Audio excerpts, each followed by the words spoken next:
This is Austin Theory, and you're listening to the Baby Faces podcast only on iHeartRadio. This is WWE Superstar Grayson Waller, and you are listening to the Baby Faces on iHeartRadio. What's going on, y'all? It's WWE Superstar Kofi Kingston, and you're listening to the Baby Faces on iHeartRadio, baby!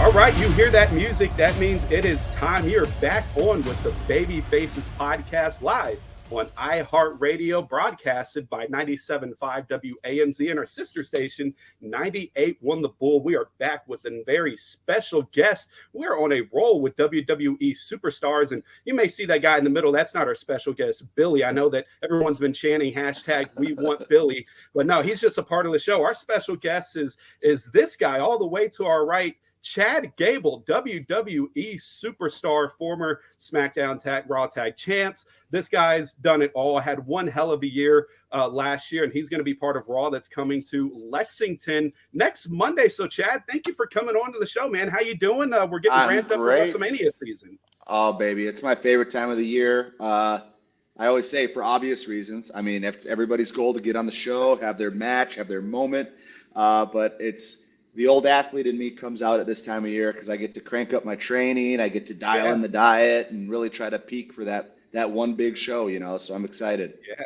you're training right now. You're at the gym. What time did you wake up I'm always today? in here, dude. I just sleep in here. Yeah, I just sleep in here. This is my garage. This is where Otis and I work out every single day. Keeps things convenient, nice. You know, don't have to go to any gym with a million people there. We just hunker down in the garage and crank our music, and we're good to go. Yeah, you know, I've learned that if you have some workout stuff at home, it's just like staring you in the face, begging to be used. So you get, you know, it gives you the motivation to do it. I love that. Its finger at you, man. Yeah, it makes it easy, or you feel guilty. Right. But like you said, it's no secret. Very exciting time in wrestling, right? Wrestlemania, the road to Wrestlemania. It is the best time of year. It's really what made me fall in love with wrestling back when I was a kid, heading into Wrestlemania 24 in 2008. That's when I started watching. Okay. You know, I've always wondered, you know, what is the vibe like as a superstar? What is it like in the locker room when we get to this time of year?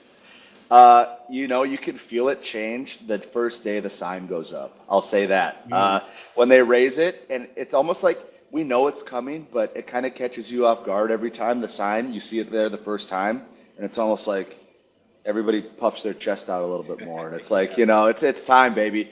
And like I said, at least for me, I just dial in, man. I just get so excited. Even in a year like this or last year where, like, I don't necessarily have my match, like, planned. I don't know what I'm doing yet. I don't know if I'm doing anything. And a lot of people are in that same position. But that doesn't change, like, your approach or your mindset, really. You know, it's like, this is our Super Bowl. It's our biggest thing. I mean, it's a cliche to say, but it is everything for us.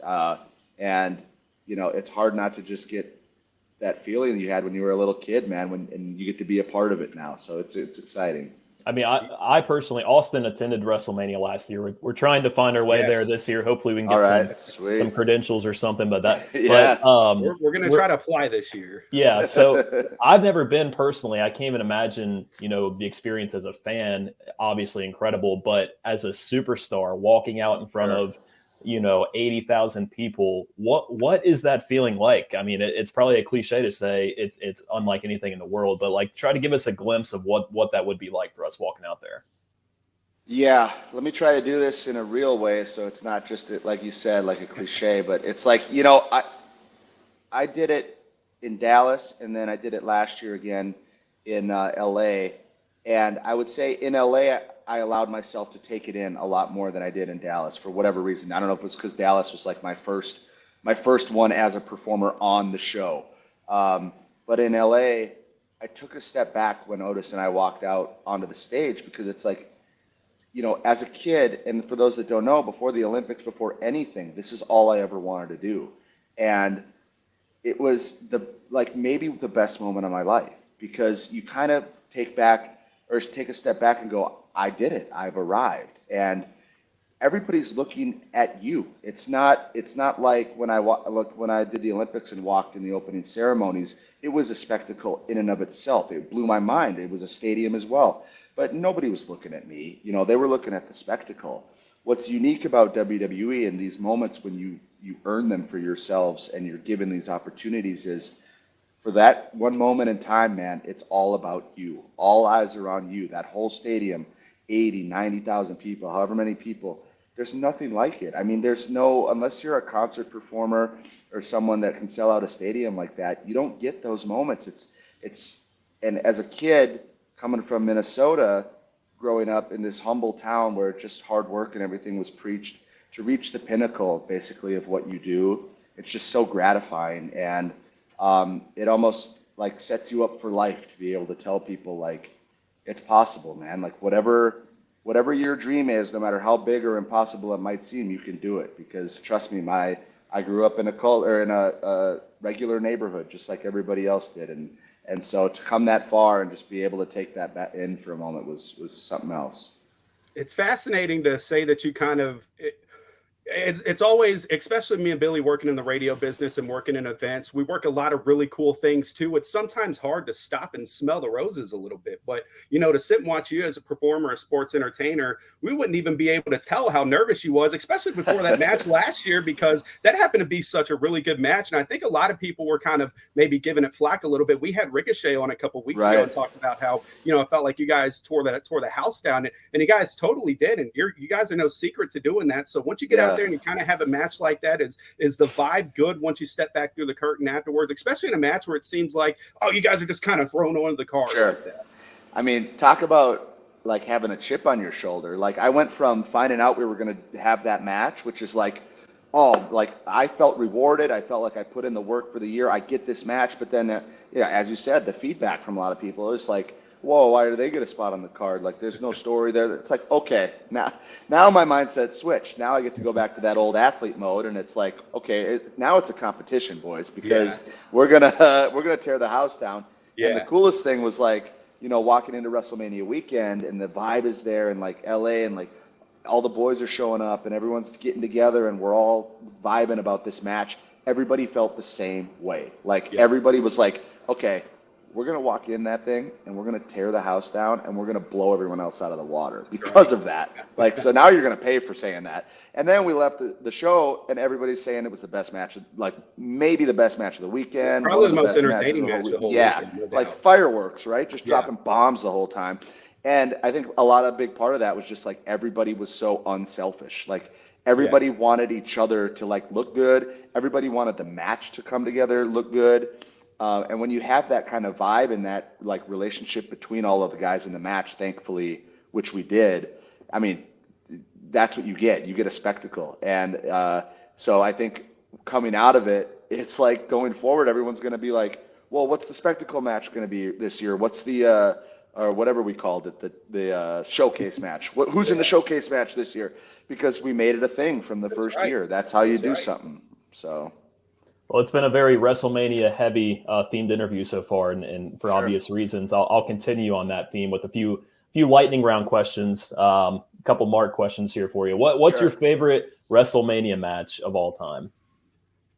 Probably Brett and Owen, just because of the like technical prowess, the fact that it's brother and brother, and the finish, man. I just loved the whole story and the fact that it went on so early to paint the picture for the rest of the night. But just Owen and Brett, I think.